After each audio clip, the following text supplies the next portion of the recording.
I'm Doris Nagel, CEO of Globalocity, consultants that help companies sustainably grow their indirect channel sales, improving both top and bottom line results. Our three principles bring nearly 100 years combined experience in helping companies find better partners and cost effectively drive better results from their indirect channel sales.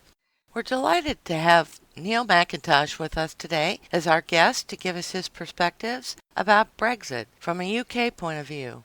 Neil has had a distinguished career with Frost Sullivan, Sopra Steria, and Computer Sciences Corp, which is now part of Hewlett-Packard. He's a keen observer of both UK and EU economics and politics, and he's closely followed Brexit and all the related fallout. Neil, thanks so much for being with us today. My pleasure. Neil, I think the first natural question to ask is, from your perspective, what is Brexit? Doris, I think Brexit, on a literal sense, is a British exit. So the British desire, if you will to leave the European Union. I think it is also kind of a flag banner, if you will, for the populist movement in the UK to really take back some of the sovereignty, some of the control that has been ceded to Brussels and the European Union. It's something of a protest movement against the UK Parliament seemingly being left powerless these days with regards to Brussels having superiority over political matters, sovereignty matters, immigration matters, economic matters, trade matters, and so on. I wanted to ask you next why you believe Brexit happened, and I think you've touched on one of them, Neil, the increasing populist movement. Can you elaborate on that a bit? Absolutely. To be clear, the Brexit vote in order to leave the European Union was a close-run thing, literally by a margin of some 52% to 48%. The vote to leave was carried, and that was not uniform across the UK. So, for example, Scotland voted very firmly by a margin of 62% to 38% to remain within the European Union, whereas England and Wales were firmly in favour of leaving the European Union. As regards the underlying issues that led to that outcome, immigration has been a huge issue here in the UK. There has been a groundswell of feeling that it is beyond the control of UK border forces, let alone the UK Parliament. To give you a sense of what that means in numbers terms, the UK in 2015 saw 330,000 people come to the UK to live and work. That's a net figure. So actually, in terms of people coming to the UK and people leaving the UK, the overall number was much, much larger. Out of that number of 330,000 that are the net people that remained in the UK after that ebb and flow, it's almost a 50-50 split in terms of those that came from the EU and those that came from the rest of the world. The ones that come from the rest of the world are really challenged very closely in terms of their qualifications and their criteria for coming to the UK. And a lot of people are saying that we are discriminating against the rest of the world in order to keep some kind of lid on the numbers coming to the UK, on the basis that actually within the EU we have to accept pretty much anybody and everybody. Yeah, as I recall, the EU has a sort of Bill of Rights called the Four Freedoms, one of which is that anyone in the EU has the right to move to any other EU country freely, no questions asked, right? Absolutely. And to be clear, the one around free movement, I think if one goes all the way back to the European Economic Area, so back to 1973 and the founding fathers or the founding nations of the European, what is now the European Union, actually it wasn't free movement of peoples or citizens. It was free movement of workers. The implication of that very clear distinction was that people moving within the Union actually had a job to go to. Whereas actually, as the EU has been formed with the Maastricht Treaty, that has gone from free movement of workers to actually free movement of citizens. The implication, therefore, is that, quite frankly, anybody who is an EU citizen doesn't need a job to move to another country. They can just get up and go, and they have the right. Now, that clearly places significant pressure on arguably the wealthier northern and western states relative to the southern and eastern states. But I'm guessing that the benefits are still determined largely at the country level. And so, for example, the state provided benefits available in, say, Romania might not be nearly as generous as those provided for in Germany or the UK. Absolutely. And benefits, to be clear, is a hugely inflammatory and contentious issue on the basis that a lot of, shall we say, far-right, borderline fascist sentiment has clung to this question around lots of people from across the EU in poorer states, poorer economies, moving to the wealthier states and economies to actually just live off benefits. That's not proven to be the case here in the UK at all. The bigger issue, less well recognised, is the influx of labour from those southern and eastern countries who have got a much, much lower expectation of a living standard. Come, for example, to the UK or Germany or France, they take very, very low paid jobs, sometimes on the black or grey economy, sometimes not paying taxes.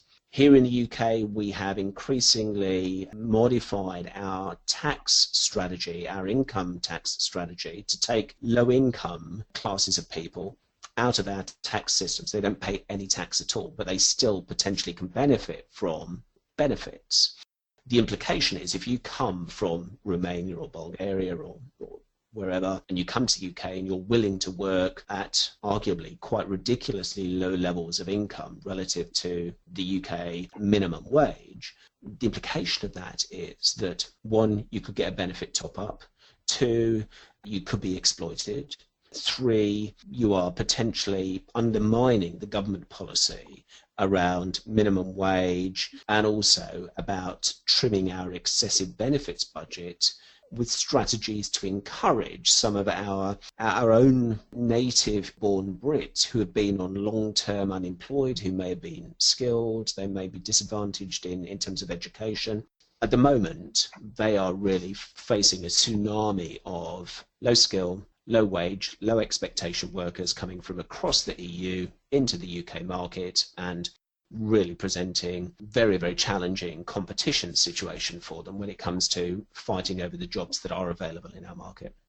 So it sounds as though immigration and competition for fewer jobs were a couple of the key driving forces behind the Brexit vote. But I suspect that there were other factors at work as well. There were, and as headlines, one of the key themes that came out was aligned to the kind of global populist movement was this sense that the elites, be they in business or indeed in politics, were not now representing the will of the general public. So there was a backlash against that, and that very much came out as a strong theme in the Brexit voting situation. I think the other point which I hinted at earlier was the sense of the UK Parliament being disenfranchised in terms of representing the will of the United Kingdom in terms of its general population by more and more control being exerted by Brussels and the European Commission and the European Union structures. So I think all of that cumulatively were the key themes, the key threads that really returned a shock Brexit vote. You know, it's interesting.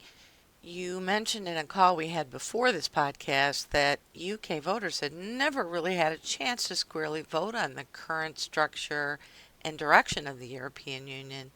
It might be interesting for our listeners outside the EU especially to describe briefly how the everyday Brit is represented or not represented in Brussels.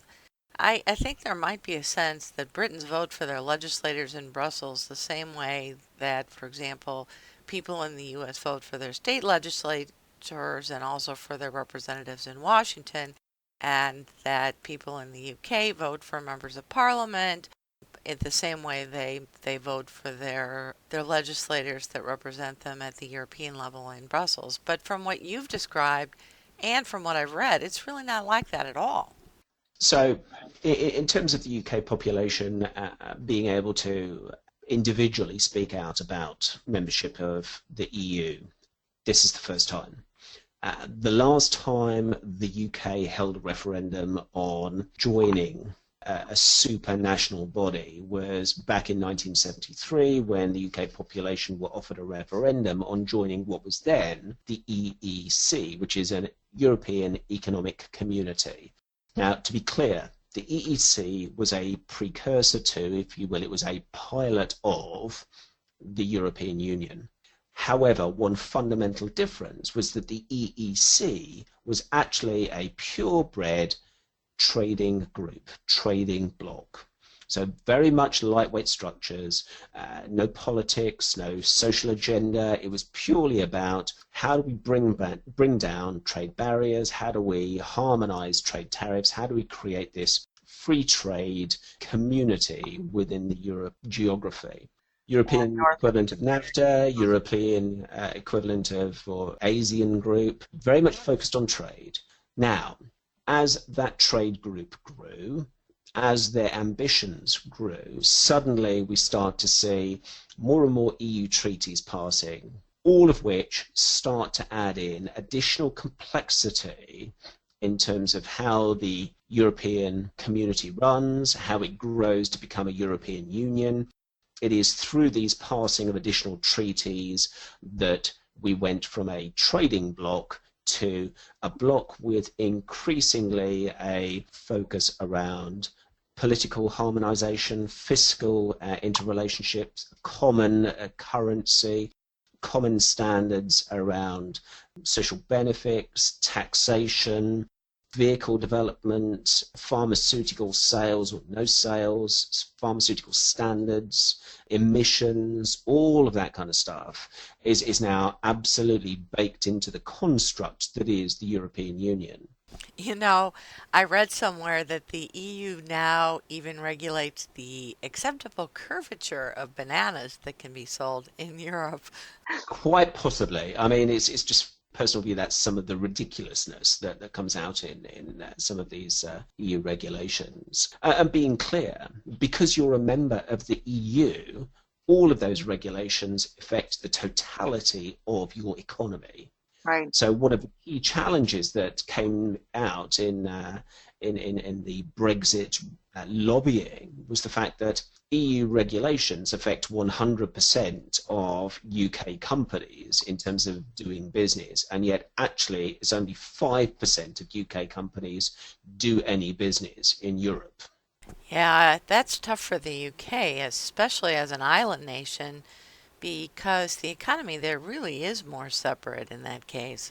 I think so, and you know, my concern there is island nation. We have certain priorities, but my overriding concern is the fact that EU regulation affects 100% of companies, and yet only 5% of companies do business with Europe. The implication, therefore, is 95% of companies are having to comply with EU regulation for no real reason, Right. and no real benefit. Right. And that will undoubtedly add to their cost base. Yep. Neil, you touched on some of the reasons why the UK voted to leave, and yet the Brexit vote was a shock. Why do you think so many of the pollsters got it wrong? What did the vote tap into, do you think, that the media and the polls just didn't anticipate? Well, I think there's a couple of points. One is I think they massively underestimated the size of the vote and the strength of feeling. So this has been the single largest turnout of voters ever. Wow. So It's amazing. clearly the public debate on this and potentially some of the acrimony and vitriol that came out in what was a very, very contentious debate drove massively higher voter turnout than we previously experienced. The fact that it was such a close run vote, 52 to 48%, shows it was a narrowly margined vote in terms of leaving, but nonetheless it was a leave, and the vote is being carried by our new Prime Minister. I also believe now that pollsters and those survey entities really do need to think about a new way of gathering this data if they're to stay in business. I think we've seen that in Brexit, and we've also seen it in the Trump victory. Yep. That pollsters are struggling to get accurate data leading up to and indeed on exit polls from these very, very significant world economic and political events. It is interesting, isn't it? Neil, you mentioned that the Leave vote wasn't uniform throughout the UK. Scotland and Northern Ireland, for example, along with London, voted quite strongly to stay or to remain in the EU. What do you see as some of the potential implications of that uneven support? Well, certainly for the UK, in some respects, much like America, we are a united kingdom. Sometimes we're more united than other times, but nonetheless, we're a united kingdom. Right. Northern Ireland and Scotland, I think for them there are some potentially rather unique situations relative to the Brexit vote. If we take Northern Ireland, they have a hard border with ERA or Southern Ireland, so for them there is a very straightforward and immediate challenge. If the UK moves forward and takes the UK out of the European Union, what happens to that border between Northern Ireland and Southern Ireland? Is it a soft border with free movement either way? Does it now return to being some kind of hard border, which neither party wants?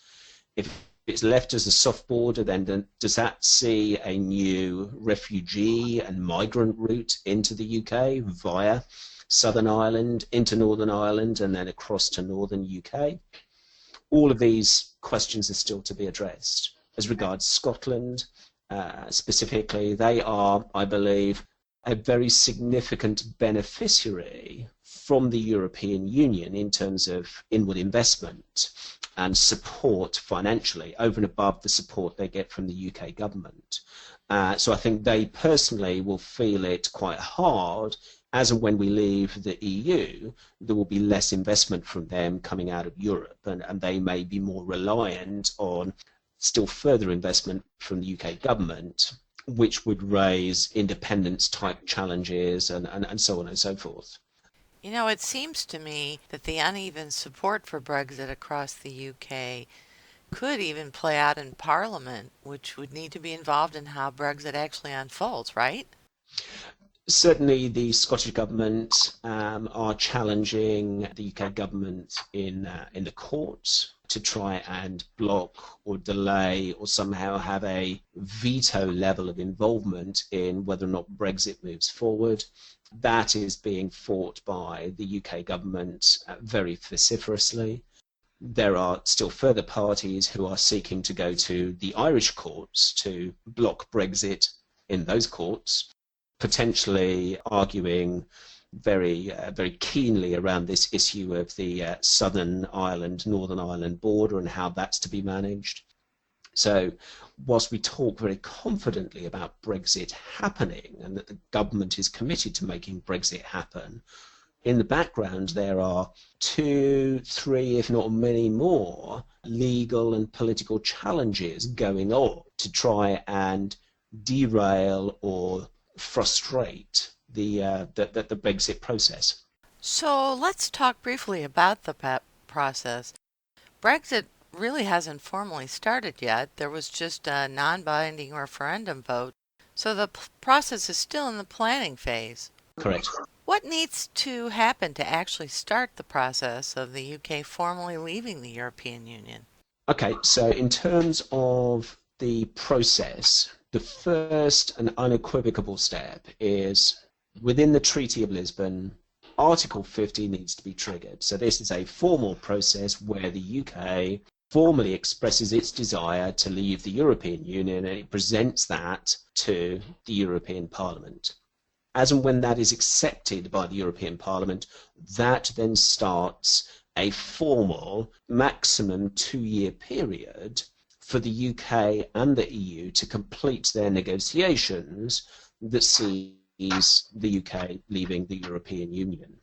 All of that sits very formally, very loosely written, to be clear, within the Treaty of Lisbon.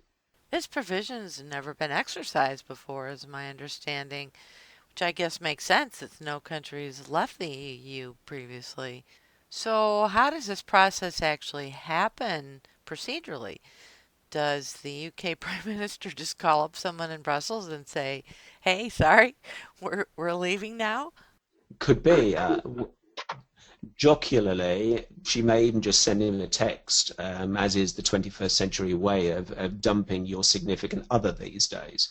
However, joking aside, some of the legal challenges that have been going on in the UK have resulted in some next steps as far as the UK government is concerned. So the UK government now have agreed, based on legal challenges in the court, that they will present a vote for the UK members of Parliament in our lower house to trigger, or to give, if you will, the UK government the mandate to trigger Article 50. Okay, well, that makes sense.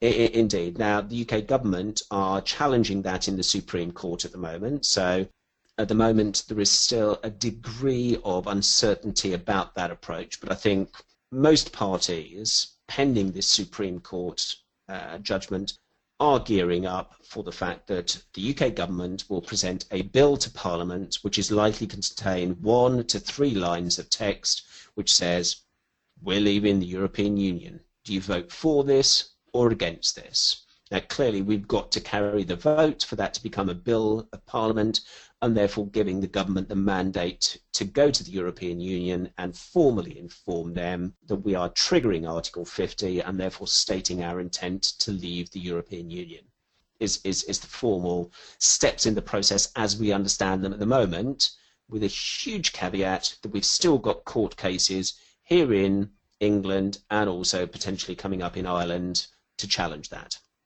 Interesting.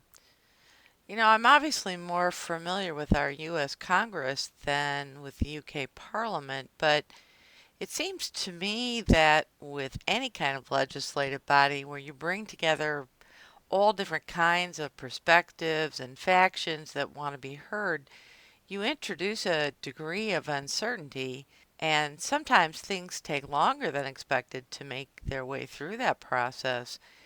How do you think Parliament's involvement might affect the timing of the Article 50 formal notice? Theresa May has remained consistent in terms of message, saying that she will trigger Article 50 by the end of March next year, pretty much come hell or high water. So we still have, if you will, 2 to 3 months to iron out these legal challenges, to also pull this Bill of Parliament together and push it through Parliament, being clear that Parliament approval for this bill needs to go through the lower house and the upper house. At the lower house, there is the challenge as to whether or not the MPs, the members of Parliament, vote with their own feeling and their own conscience, or whether they vote based on the will of the people. And that is a big question mark, because some MPs believe they know their people better and therefore they will vote with their own feeling and mind, whereas others are naturally quite concerned that if they don't follow and vote with the will of their people and how their people voted in their constituency, then they could be out of a job quite soon. Yeah. That's point one. Point two, there is then the upper house, the Lords, which then need to review the bill and equally pass the bill. Now, the Lords are a completely unelected body. They are cross-party, so they represent Conservatives, Liberals, Labour, and so on and so forth. But they are not necessarily representative of the people. They don't represent people, and they are more likely to vote with their own feeling and conscience. The issue there is they could frustrate the will of the people by rejecting the bill, sending it back to the lower house for amendments, to then have it come back through the lower house, back into the upper house. So to summarise, It's by no means certain that the Article 50 Bill of Parliament will get smoothly through the UK Houses of Parliament. It could get frustrated by lower house MPs voting with their conscience rather than a lot of variables. Absolutely. And again, the final point on that is that obviously we have a significant number of Scottish MPs now, some 50 plus, in the Houses of Parliament. So they voting as a bloc could equally could be quite significant in terms of influencing the passage of that Article 50 Bill of Parliament through the lower house and into the upper house. So quite a few variables, mostly politically orientated. My expectation is it will go through March 31st latest next year. Article 50 will be triggered, and we've already had Michel Barnier from the European Commission stating rather confidently that he believes we can conclude the EU/Brexit negotiations within 18 months of that Article 50 being triggered at the end of March next year. So that seems fairly optimistic, at least to me. After all, we're talking about unpeeling 40 plus years of increasing economic, political, and regulatory integration. So, Neil, once Article 50 is triggered, what needs to happen to really get the process of implementing Brexit underway?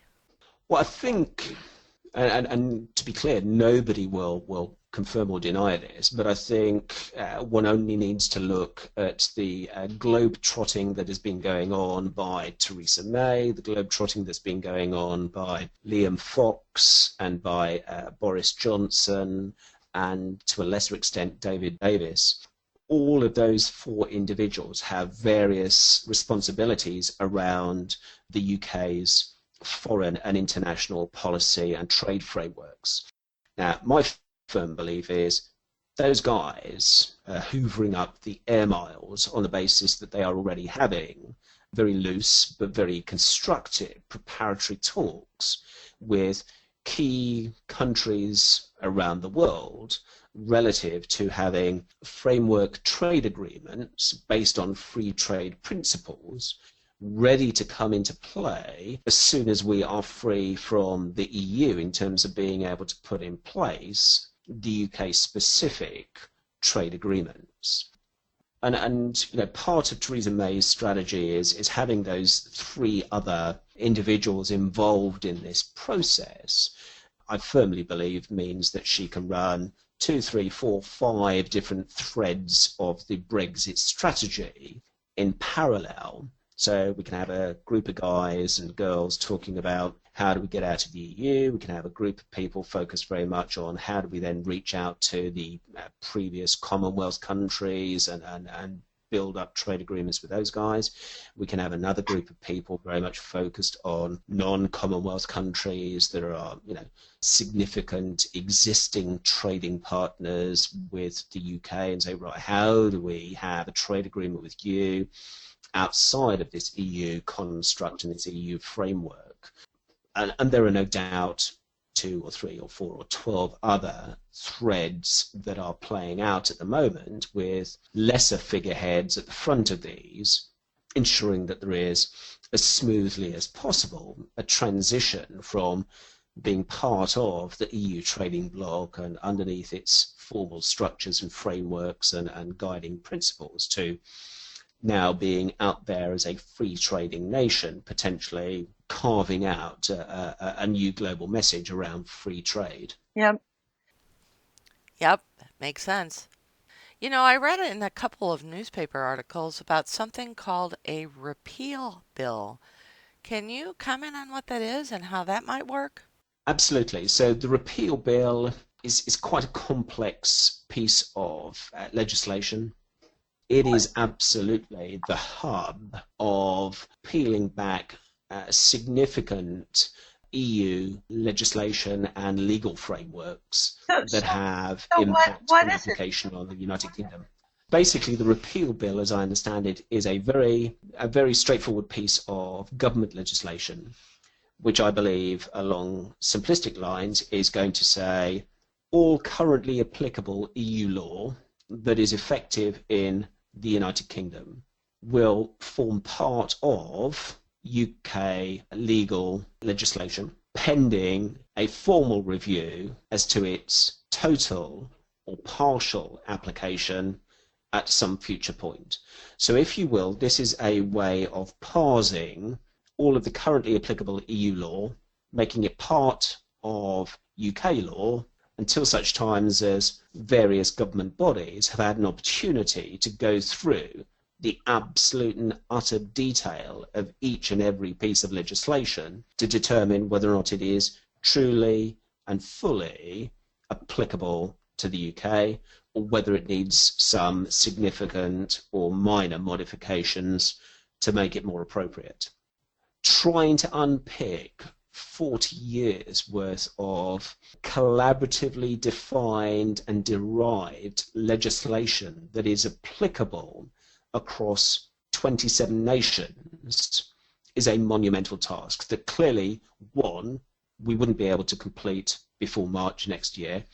We may not be able to complete it within the 2-year period before we finally and totally leave the EU. One would hope somewhere between those two deadlines, we might get some of the stuff done. To give you a sense of the magnitude of the task, just purely to get an understanding of how much EU law has proliferated into UK law, certain newspapers have been quantifying that certain departments within the Home Office, within the Foreign Office, and within international trade have been running at 130% of capacity stroke productivity, just trying to get their arms round how big a task is this. So that's just the review piece. That's not the implementation piece. That's just trying to figure out how big a task this is. They're already running at 130% capacity. So we'll need to understand downstream what the plan is to review all of that legislation and decide perhaps good, bad, and downright ugly. One last question. What's your read on the mood of the people in the UK these days? As you alluded in the beginning of our podcast, the vote to leave was pretty close. And at least in this side of the pond, there was a fair bit of coverage about Britons who expressed remorse after the vote, and that some even hoped for a do-over vote. What would you describe as the overall mood now? Are people hopeful, worried, excited? I'd probably answer that question on two levels. On one level, talking with business contacts, I think there is an enormous degree of conflict. You've got some who are hugely optimistic about the opportunity to embrace free trade, to break out of the EU restrictive trading practices, and to pretty much go at will wherever they want and do whatever kind of business they want. There are another bunch of people who say we're not happy with change, we are afraid of change, we have been in this bubble for 40 years, we've felt quite protected, quite insulated from the slings and arrows of global trade, and actually we embrace and like a lot of the things that have come to pass as a result of being part of the European Union. So a lot of good employment law has come out of our relationship with the European Union. The fact that a lot of that employment law was instigated by the UK and promoted by the UK and subsequently taken on board and ratified by the EU and then deployed as EU-wide legislation is some of the fact that gets lost in the political rhetoric. So on a business level, I think we are still pretty much 50-50 split.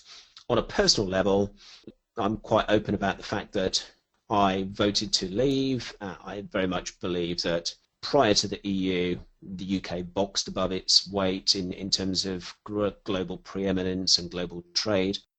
I see many constraints and constrictions in terms of being part of the EU that don't necessarily represent 21st century global trade and global business. And I think we can get back on a very, very good global platform and once again, with the support of the United States and maybe China and Japan, really push for a global free trade economy. It can't happen fast enough for me. Well, I think there's no doubt it will be an interesting adventure and one that we at Globalocity will be watching closely over the coming months. Neil, thanks so much for being with us today. We really appreciate your time and insights. My pleasure. Thanks very much indeed for the opportunity to talk to you and your audience, Doris. Look forward to speaking again soon. Likewise. Thanks, Neil. That's a wrap for today. I hope you've enjoyed our podcast about Brexit with Neil McIntosh joining us from the UK. You can catch our future podcasts with Neil as we track key Brexit developments, as well as listen to interviews with our many other guests by subscribing to our podcasts on iTunes or via our website at www.globalocityservices.com. Thanks again for listening today.